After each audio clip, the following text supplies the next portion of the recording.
To NewsWire here on SportsGrid. Bill Bender has been covering college football for decades. I've been watching, and by the way, covering college football for decades too. Let's be honest. University of Miami, Florida Gators, and I wonder if Bill and I had to write a diary to our old self, and we would have told each other, "Hey, Bill, the National Football League in Week 1 is going to open up in Brazil, and the college football season is going to open up in Dublin, Ireland." Bill, I wonder what you would have told me 20 years ago if I would have told you that was going to happen.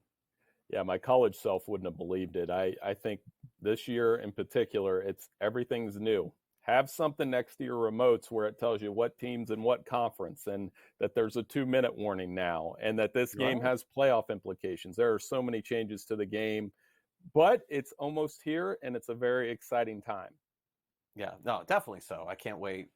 Honestly, once Monday comes of next week, we're here. So let's get started off. Florida State playing with the chip on their shoulder all season. There's no question that this is going to be a very pivotal season as far as attitude for them. They're going to want to show the college football world that not only should they have been in the college football playoff, maybe that they would have won it. They're ranked 10th coming into the season.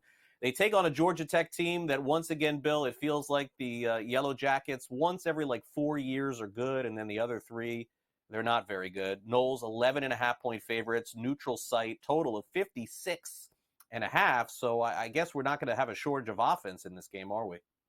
No, and there's a fascination, obviously, with Florida State and DJ Uiagalelei. Got it right. It takes many years of practice with that. Coming over from Oregon State, coming over from Clemson. How does he look in this offense? That's one piece of the puzzle.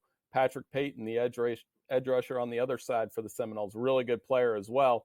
And you mentioned that chip on the shoulder after last year. Playing a really good Georgia Tech team, though.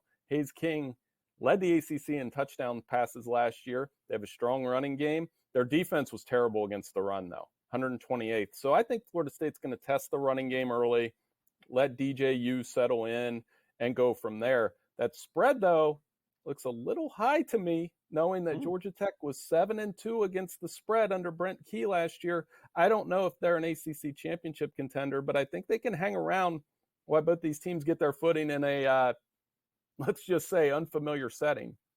Yeah, no, that's definitely a fair assessment. And, the other part of this, too, that may tell a bigger story about who Florida State is. They're ranked 10th going into the season, Bill. But let the controversy already begin, because their no to make the college football playoff is minus 200. So try to make sense of that one, Bill. They're ranked 10th in the country, which puts them, at least at the start of the season, what would be in the playoff with 12 teams. But the odds makers are basically saying that they're not going to make it here. So what am I missing? I think there's some faith in Clemson and their roster and their defense. I think there's a lot of faith in Miami. I know you're closer to that. There is a lot of hype around the Hurricanes right now, and Cam Ward and Damian Martinez, the Oregon State transfer running back, as talented a team as Miami has had in a while and able to compete. They do play Florida State this year. I still think Florida State's the favorite in the ACC, though. The depth that they have on the defensive side of the ball, the availability that Mike Norvell's been able to capitalize on in the transfer portal and add guys on that defense. And DJU will be the key to that. I think a guy in this Georgia Tech game to keep an eye on is Hakeem Williams, sophomore receiver, bit of a role player last year. But Florida State always has those guys. And Craig, you've been around it down there long enough to know, I think Mike Norvell has Florida State in a spot, maybe a little bit like Bobby Bowden and Jimbo, where they're good for 10 wins a year. As long as they're playing in the ACC against those teams and they're playing at this level, they should be good for double-digit wins every season. Maybe not a national title, maybe not the playoff every year, but they're going to be in the hunt. Yeah, and Norvell, I thought, was criticized extremely unfairly after his second year at Florida State. It was like, he basically said that you got to give me, a couple years to get my kids in. He did, and look at what the results have been since then. So I agree. Meanwhile, let's talk about Georgia Tech here. You think they're a little bit better maybe than they show here. Their win total, though, is 4.5, Bill. This is like the bottom of the conference. 142 is the money line on the over there. Is that the way you would lean? I'm a little surprised at that number, given how they closed last season. Brent Key, I trust guys that are alum of the place they coach, and you can tell they care. And Georgia Tech and Brent Key was able to do that last year. They played well in their bowl game. They have Jamal Haynes back. Jamal Haynes averaged 6.1 yards per carry last year for the Yellow Jackets. Excellent in the backfield. They did need to fix that run defense, which gets you in trouble. If you can't stop the run, you can't win more than 4 or 5 games anyway. So Kyle Effort's back, their linebacker. They got a couple guys in the transfer portal. I think they're going to compete. Haynes King, the thing with him, enjoyable to watch, but he turns the ball over a little bit. So they're going to have to play clean, more clean this year if they want to get to a bowl game. All right, 8 o'clock p.m. Eastern. My buddy Rich Waltz, who we're going to have on the show next week, he's calling the game for CBS Sports Network. I mean, Bill, if this was, if there were 10 games on a Saturday night, we wouldn't pay any attention to it. But this is like the premium game here. SMU taking on Nevada. I'm shocked here. 27.5-point favorites to open up the season. 56.5 is the total.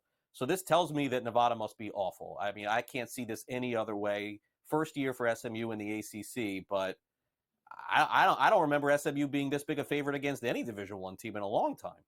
Well, Nevada, new coach too, Jeff Choate. They were 2-10 last year. They are at home, so I look for them to be loose, maybe throw an onside kick in there, try to do some things to get the crowd fired up in Jeff Choate's first game. But SMU is pretty strong. Preston Stone's back. He can throw it around. Elijah Roberts had 10 sacks for them last season. Pretty good. They weren't great against the spread, 2-2 against the spread as a road favorite last year. But I like the Mustangs. They could be an ACC sleeper. The spread and the over are right about where I think this game is going to be. I think it'll be about 42-14 SMU. You're right on the line. It's risky. I like SMU to cover, and maybe a slight under depending on if Nevada can punch it in a few times.